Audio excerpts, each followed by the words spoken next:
क्रोध में क्षुब्ध होकर उसमें ठहरे रहो, या पुतलियों को घुमाए बिना एकटक घूरते रहो, या कुछ चूसो और चूसना बन जाओ, मृतवत लेटे रहो। प्रयोग करो कि तुम एकाएक मर गए हो, शरीर को छोड़ दो, क्योंकि तुम मर गए हो। बस कल्पना करो कि मृत हूं, मैं शरीर नहीं हूं, शरीर को नहीं हिला सकता, आंख भी नहीं हिला सकता, मैं चीख चिल्ला भी नहीं सकता, न ही मैं रो सकता हूं, कुछ भी नहीं कर सकता, क्योंकि मैं मरा हुआ हूं। और तब देखो तुम्हें कैसा लगता है। लेकिन अपने को धोखा मत दो, तुम शरीर को थोड़ा हिला सकते हो। नहीं हिलाओ, नहीं, मच्छर भी आ जाए तो भी शरीर को मृत समझो। यह सबसे अधिक उपयोग की गई विधि है। रमण महर्षि इसी विधि से ज्ञान को उपलब्ध हुए थे, लेकिन ये उनके इस जन्म की विधि नहीं थी। इस जन्म में तो अचानक सहज ही ये उन्हें घटित हो गई, लेकिन जरूर उन्होंने किसी पिछले जन्म में इसकी सतत साधना की होगी, अन्यथा सहज कुछ भी घटित नहीं होता। प्रत्येक चीज का कार्य कारण संबंध रहता है। जब वे केवल 14 या 15 वर्ष के थे, एक रात अचानक रमण को लगा कि मैं मरने वाला हूं। उनके मन में ये बात बैठ गई कि मृत्यु आ गई है। वे अपना शरीर भी नहीं हिला सकते थे। उन्हें लगा कि मुझे लकवा मार गया है। फिर उन्हें अचानक घुटन महसूस हुई और वे जान गए कि उनकी हृदय गति बंद होने वाली है, और वे चिल्ला भी नहीं सके, बोल भी नहीं सके कि मैं मर रहा हूं। कभी कभी किसी दुस्वप्न में ऐसा होता है कि जब तुम न चिल्ला पाते हो और न हिल पाते हो, जागने पर भी कुछ क्षणों तक तुम कुछ नहीं कर पाते हो। यही हुआ रमण को। अपनी चेतना पर तो पूरा अधिकार था, पर अपने शरीर पर बिल्कुल नहीं। वे जानते थे कि मैं हूं, चेतना हूं, सजग हूं, लेकिन मैं मरने वाला हूं। और यह निश्चय इतना घना था कि कोई विकल्प भी नहीं था। इसलिए उन्होंने सब प्रयत्न छोड़ दिया। उन्होंने आंखें बंद कर ली और मृत्यु की प्रतीक्षा करने लगे। धीरे धीरे उनका शरीर सख्त हो गया, शरीर मर गया। लेकिन एक समस्या उठ खड़ी हुई। वे जान रहे थे कि शरीर नहीं, लेकिन मैं तो हूं। वे जा रहे थे कि मैं जीवित हूं और शरीर मर गया है। फिर वे उस स्थिति से वापस आए। सुबह में शरीर स्वस्थ था, लेकिन वही आदमी नहीं लौटा था जो मृत्यु के पूर्व था, क्योंकि उसने मृत्यु को जान लिया था। अब रमण ने एक नए लोक को देख लिया था, चेतना के एक नए आयाम को जान लिया था। उन्होंने घर छोड़ दिया। उस मृत्यु के अनुभव ने उन्हें पूरी तरह बदल दिया, और वे इस युग के बहुत थोड़े से प्रबुद्ध पुरुषों में हुए। और यही विधि है जो रमण को सहज घटित हुई। लेकिन तुमको यह सहज ही नहीं घटित होने वाली, लेकिन प्रयोग करो तो किसी जीवन में यह सहज हो सकती है। प्रयोग करते हुए भी यह घटित हो सकती है, और यदि नहीं घटित हुई तो भी प्रयत्न कभी व्यर्थ नहीं जाता है। यह प्रयत्न तुम में रहेगा, तुम्हारे भीतर बीज बनकर रहेगा। कभी जब उपयुक्त समय होगा और वर्षा होगी, यह बीज अंकुरित हो जाएगा। या पुतलियों को घुमाए बिना एकटक घूरते रहो, यह मेहर बाबा की विधि थी। वर्षों वे अपने कमरे की छत को घूरते रहे, निरंतर ताकते रहे। वर्षों वे जमीन पर मृतवत पड़े रहे और पुतलियों को आंखों को हिलाए बिना छत को एकटक देखते रहे। 0, 4, ऐसा वे लगातार घंटों बिना कुछ किए घूरते रहते थे।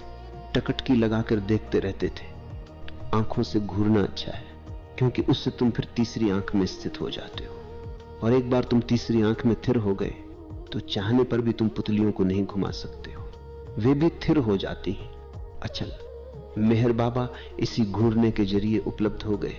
और तुम कहते हो कि इन छोटे छोटे अभ्यासों से क्या होगा, लेकिन मेहर बाबा लगातार 3 वर्षों तक बिना कुछ किए छत को घूरते रहे थे। तुम सिर्फ 3 मिनट के लिए ऐसी टकटकी लगाओ और तुमको लगेगा कि 3 वर्ष गुजर गए। 3 मिनट भी बहुत लंबा समय मालूम होगा। तुम्हें लगेगा कि समय ठहर गया है और घड़ी बंद हो गई है, लेकिन मेहर बाबा घूरते रहे। धीरे धीरे विचार मिट गए और गति बंद हो गई। मेहर बाबा मात्र चेतना रह गए, वे मात्र घूरना बन गए, टकटकी बन गए, और तब वे आजीवन मौन रह गए। टकटकी के द्वारा वे अपने भीतर इतने शांत हो गए कि उनके लिए फिर शब्द रचना असंभव हो गई। मेहर बाबा अमेरिका में थे। वहां एक आदमी था जो दूसरों के विचार को पढ़ना जानता था। वो वास्तव में दुर्लभ था।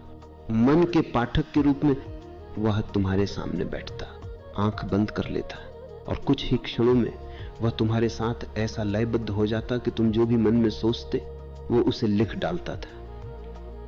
हजारों बार उसकी परीक्षा ली गई और वह सदा सही साबित हुआ। तो कोई उसे मेहर बाबा के पास ले गया। वह बैठा और विफल रहा, और ये उसकी जिंदगी की पहली विफलता थी। और एक ही वो आदमी घूरता रहा, और तब उसे पसीना आने लगा, लेकिन एक शब्द उसके हाथ नहीं लगा। शून्य, 4। वो बोला, ये आदमी तो बिल्कुल खाली है, मैं नहीं पढ़ पाता हूं क्योंकि पढ़ने के लिए कुछ है ही नहीं। ये आदमी तो इतना मौन है कि उसके भीतर कोई विचार नहीं बचा। उस टकटकी ने, सतत टकटकी ने मेहर बाबा के मन को पूरी तरह विसर्जित कर दिया था। या कुछ चूसो और चूसना बन जाओ। चूसना अच्छा है, लेकिन तुमको ये कठिन मालूम पड़ेगा क्योंकि हम इसे बिल्कुल भूल गए हैं। यह कहना भी ठीक नहीं है कि बिल्कुल भूल गए, क्योंकि उसका विकल्प तो निकालते ही रहते। मां के स्तन की जगह सिगरेट ले लेती है और तुम उसे चूसते रहते हो। ये वही स्तन है, गर्म धुआं निकलता है, वह मां का दूध है। इसलिए छुटपन में जिनको मां के स्तन के पास उतना नहीं रहने दिया गया, वे पीछे चलकर धूम्रपान करने लगते हैं। इसलिए अगर तुम सिगरेट पीते हो तो धूम्रपान ही बन जाओ। सिगरेट को भूल जाओ, पीने वाले को भूल जाओ और धूम्रपान ही बने रहो। एक विषय है जिसे तुम चूसते हो, एक विषय है जो चूसता है, और उनके बीच चूसने की प्रक्रिया है। तुम चौषण बन जाओ, प्रक्रिया बन जाओ। इसे प्रयोग करो। पहले कई चीजों से प्रयोग करना होगा, और तब तुम जानोगे कि तुम्हारे लिए क्या चीज सही है। तुम पानी पी रहे हो, ठंडा पानी भीतर जा रहा है, तुम पानी बन जाओ। पानी न पियो, पानी को भूल जाओ, अपने को भूल जाओ, अपनी प्यास को भी, और मात्र पानी बन जाओ।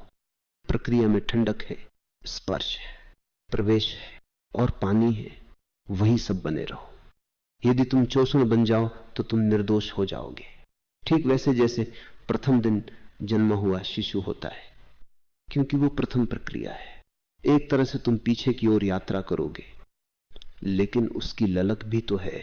आदमी का पूरा अस्तित्व उस स्तनपान के लिए तड़पता है, लेकिन कुछ भी काम नहीं आता, क्योंकि वो बिंदु ही खो गया है। जब तक तुम चूसना नहीं बन जाते, तब तक कुछ भी काम नहीं आएगा। इसलिए इसे प्रयोग में लाओ। किसी चीज को चूसो और चूसना बन जाओ। ये बहुतों के लिए उपयोगी होगा, क्योंकि ये इतना आधारभूत है